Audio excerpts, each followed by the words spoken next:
Hey Bling crew, welcome back. It is Shannon with Bling Your Things, and today I'm going to show you how quick and easy it is to make this beautiful herringbone or infinity braid rhinestone tumbler from a pattern that I created.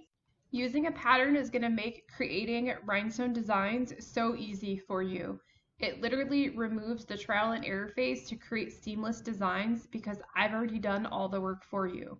So in this tutorial, I'm going to guide you through that process and show you how easy it is to follow the honeycomb pattern, and you'll be able to create beautiful rhinestone tumblers in no time. So let's dive in. First, let's go over the supplies that you're going to need to create this design. You're going to need 3 different colors of flatback rhinestones. This pattern is for size SS20.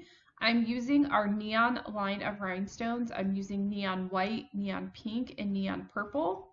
Now you can use whatever 3 colors you'd like. However, for this pattern to have that like 3D look, I do recommend that you pick 2 coordinating colors and 1 color that is darker. The darker color is going to give it the dimension that you need to give it that 3D effect. Then to apply my glue, I like to use a 5 ml syringe with a 20 gauge blunt tip needle. The blunt tip needle is going to allow me to put the glue right where I need it. And the 20 gauge gives me the right amount of glue so that it's not oozing out around the sides of my stones, potentially clouding them. And then I don't put a lot of glue in the syringe. I don't like to put the glue back in the bottle after it's been in the syringe, so I can always add more glue to the syringe as I need it.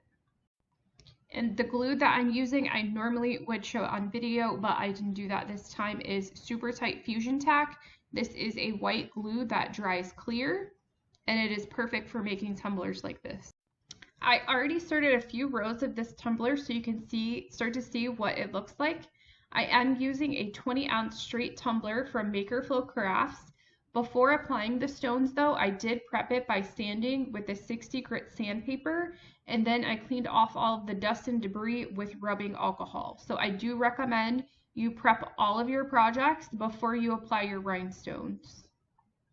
Most of the products used in today's video can be found on our website, blingyourthings.com, and I will also post links in this description below so that you can easily find all the products that we use today. If you haven't already, I would love it if you could give the video a thumbs up and go ahead and subscribe to our channel so you're notified of new tutorial videos as they come out. So the herringbone or infinity braid design uses a honeycomb pattern, and it's called a honeycomb pattern because it looks very similar to what like a bee's honeycomb would look like. You're going to create each row by placing the rhinestones so that they touch each other on both sides. Then on the preceding row, the next row, you'll place the stones into the gaps that were created by the previous rows. Now you don't want to shove or pack the stones into the gaps. You need to allow a slight bit of room so that you can make adjustments as you go along in order to keep your row straight. And since each rhinestone is not the exact same size, if you tightly pack them in, you're going to end up having 2 stones where one is like maybe bigger and the other smaller. And as you go along, you're going to end up with like wonky lines that end up not being straight. As you proceed with each line, you just want to match and place the stones from the pattern in the same color order onto the cup. I do double and triple check all of the patterns that I create to make sure that they are seamless, meaning that when the 2 sides meet up on your tumbler, you're not going to be able to tell which area was the seam. Then I will continue placing the stones in the same order as the pattern. And if you're someone who struggles a little bit with keeping your line straight, I'm going to show you here in a second a little trick on how you can double check and make sure that you're keeping your line straight as you progress through the tumbler. As you progress every couple of rows, it's a good idea to stop and take a look at your tumbler from a different angle. Since you're trying to create a straight line and you're looking at this straight line on a curved surface, sometimes your eyes can start to play tricks on you. So I recommend to stop and turn your tumbler to a different angle and look at it from a side view. You'll be able to see a little bit better if you have a stone or 2 that's out of alignment, and you will be able to adjust these a whole lot easier. The key here is to look and see if the tables on your rhinestones are lined up. So the table is the flat part on the top of the rhinestone, and this is what your eye is going to be drawn to from a distance. If you notice that one of the tables in the row is out of place, you want to go ahead and make any adjustments as needed.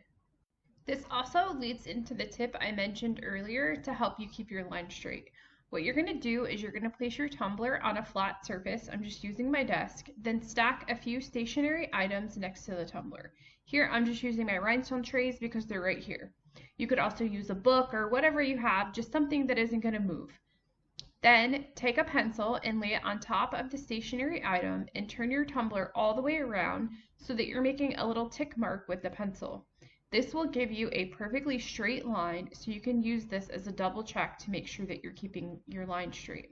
Now, you're not going to place your rhinestones directly onto the line, you're just using this as a guide.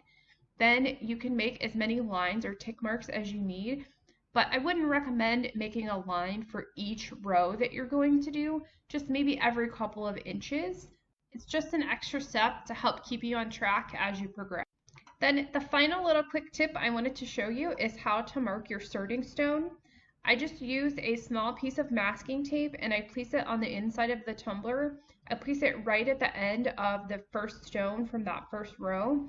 This is going to help you very quickly identify which rhinestone is your starting point for each row. And you can quickly look back at your pattern, look at your tumbler, and know where exactly you're starting each time, and you're not having to go back and count rhinestones. Now let's speed it up a little bit to show you the progression of the tumbler, because there is one more thing that I want to show you as you get to the very last row of the tumbler. And again, I am using Bling Your Things line of flatback rhinestones. The colors that we're using are neon pink, neon white, and neon purple. You can use whatever colors you want to make this pattern. The pattern is the infinity braid pattern or the herringbone pattern.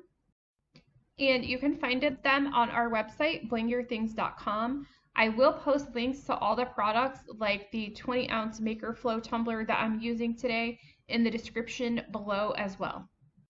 And that little space where there's no contact, there's going to be more potential for those stones to break or to fall off, and you don't want that to happen. And it's okay to have a small space where the tumbler's not completely covered in rhinestones and you can see a small part of the stainless tumbler. And here is what your finished tumbler will look like. I hope you've loved this tutorial. Be sure to subscribe to our channel for all of our new videos that we put out each week. Thanks so much for watching. If you'd like more tutorials, you can check out our last video here. Be sure to visit our website, blingyourthings.com, for more inspiring projects, tips, and products, as well as follow us on social media.